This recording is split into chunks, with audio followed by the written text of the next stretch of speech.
Hey everybody, it's Tim from Linessa Farms Specialty and Heirloom Livestock. Thanks for joining us again today. I know we haven't been outside for a while because it's been nasty outside, but we've got some lambs and some goat kids hitting the ground, and I just wanted to bring you into one of our lambing and kidding barns and just kind of show you what is going on. I wanted to talk a little bit about moms rejecting their babies, but I also want to hit on some other topics while we're out here. So without further delay, let's get started.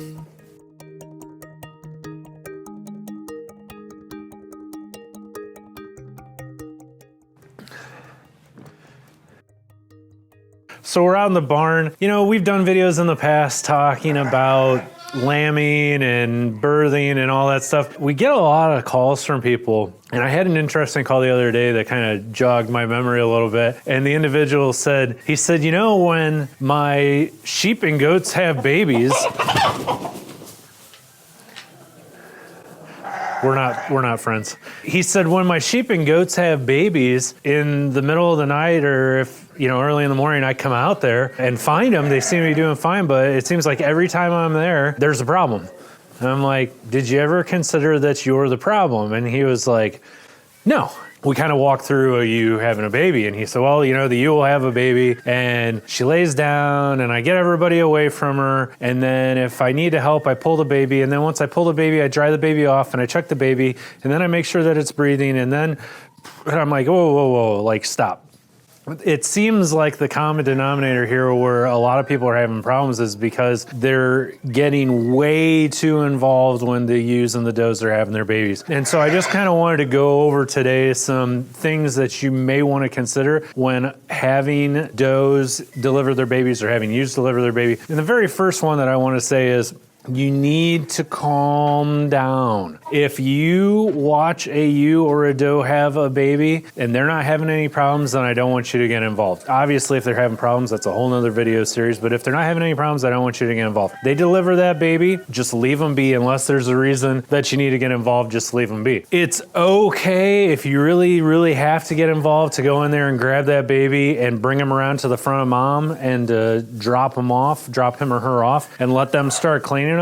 But the more you insert yourself into that situation, the more problems you could potentially have. You can mess up the smell of that baby, you can mess up the flow of everything, and we just want to be as hands off as we possibly can. So what I will normally do is when I have a ewe that's in labor, I will stand there, I will let her have the baby. When she gets the baby, I may just reach in real quick behind her to where she can't even see me. Just make sure the mouth and nose are clean. Take a piece of straw and get them in the nose a little bit, or rub their nose a little bit to stimulate that first breath. And I immediately take them around, I drop them off right in front of mom, and I step back and I leave them alone. The other thing is, a lot of people get hyperactive about, you know, well, the baby's not getting up, the baby's not nursing yet. And so instead of giving that baby enough time to actually get up on its own, get walking around, and naturally nurse off of mom, we got people getting in there, drying them off, trying to cram them underneath mom. Mom's not used to it, mom's confused, and you are making things a whole lot worse. So again, we're going back into, you just need to calm down, you need to give them some space. There is a time and a place to get involved. Most of the time,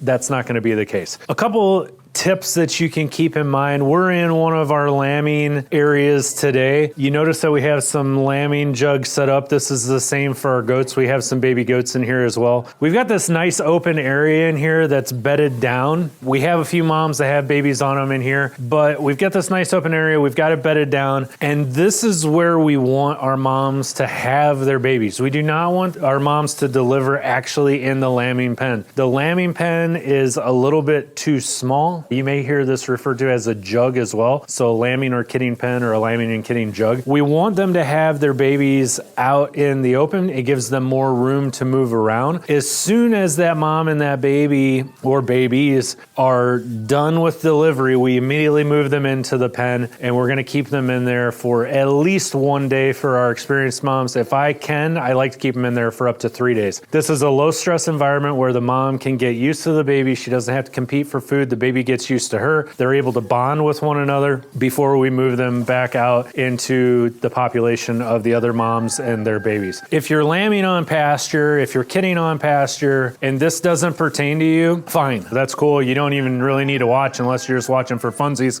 But you may see in the comments below, people are like, oh, you don't need to do that. If you're on a small scale and you're in barns, or you're raising these animals for pets or even production, you're barn raising, the lambing and kidding pens are a must. This is going to allow you to really keep an eye on everyone, keep a good eye on mom, keep a good eye on baby. We're going to be docking the first day of life, or the first 2 days of life. Now this lamb here is only a day old, so it's actually going to get docked later this afternoon. But when we dock that baby, it's going to be under a little bit of stress. It's just a much, much better environment. But what I will remind you once again is, these pens are not for delivery. If you see a mom that's in labor, do not drag her over to your lambing or kidding pen and throw her in there.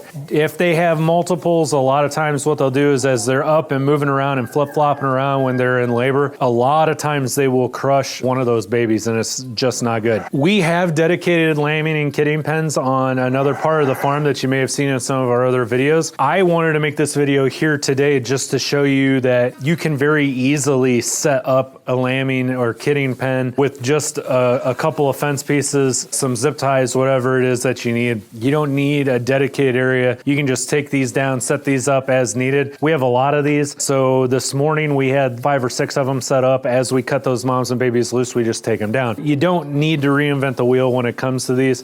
The size that we use, it depends on the size of your animal. I think 5 foot by 5 foot is good. If you have a really big animal, you may want to consider maybe like a 6 foot by 6 foot. Mom has her own water. She has her own feed area where she's getting fed.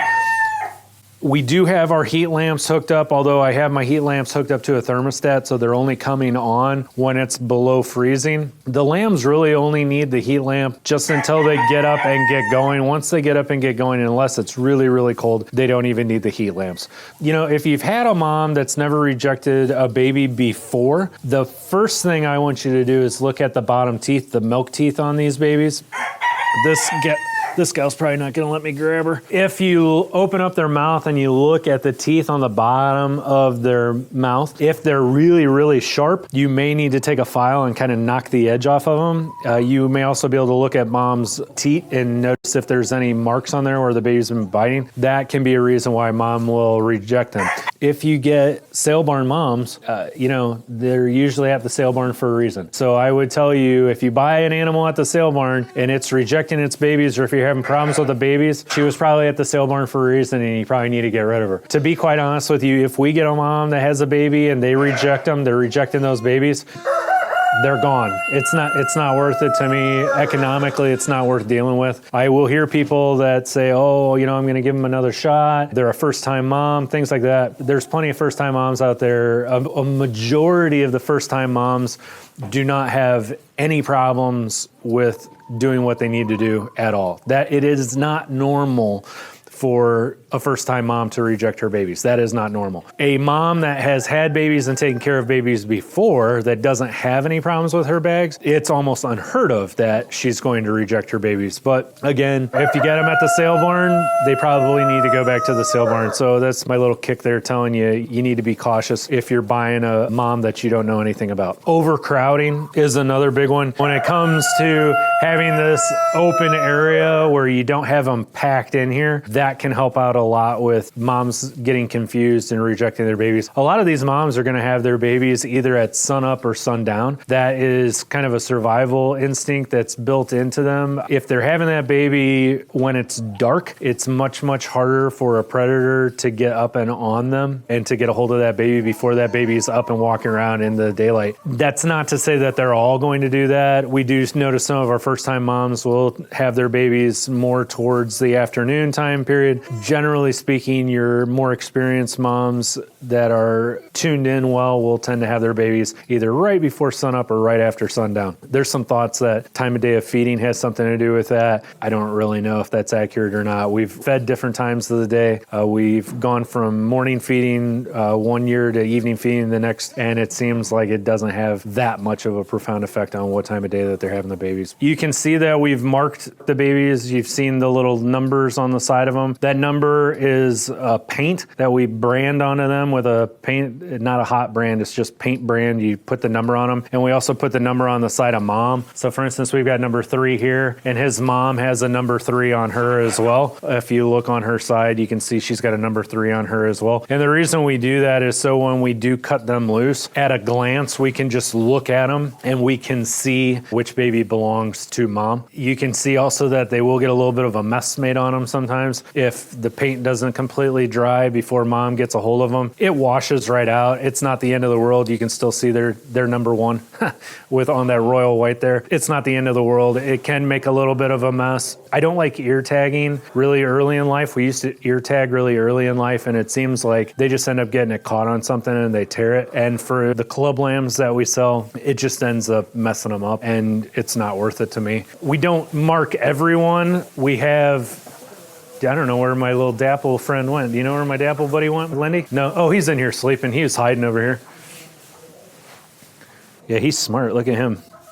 So we just have like the Lamming kid condominium area in here where they've got a heat lamp and they can come in and get away. Obviously, I didn't put a paint mark on him because he's the only black and white dapple one that I have right now. I also have a jet black lamb over here as well that I didn't paint mark. But that's another thing to keep in mind as far as not so much as to keep moms from rejecting babies, but it most definitely helps just at a quick glance to know who belongs to who. You can do different colors is another idea to keep in mind with the branding. If you want to get crazy, you can say blue is for singles, pink is for twins, and maybe green is for triplets. So at a glance, you could look at their side and say, oh, you know, this mom has multiples or this mom doesn't.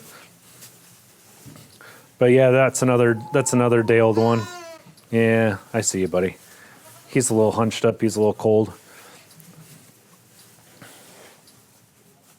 Well, I hope you found our visit to the barn today informative and entertaining. Please consider subscribing. Please consider giving us a thumbs up. You know, we're a small channel. We don't have sponsors, and it really does help us out a lot. If you have not joined our Facebook forum yet, it's Linessa Farms Tack Box. You can just go to Facebook, go to groups, and do a simple search for Linessa Farms Tack Box, and you can find us on there. I'm Tim from Linessa Farms Specialty and Heirloom Livestock. Thanks for joining us again today, and I look forward to seeing all of you again next time.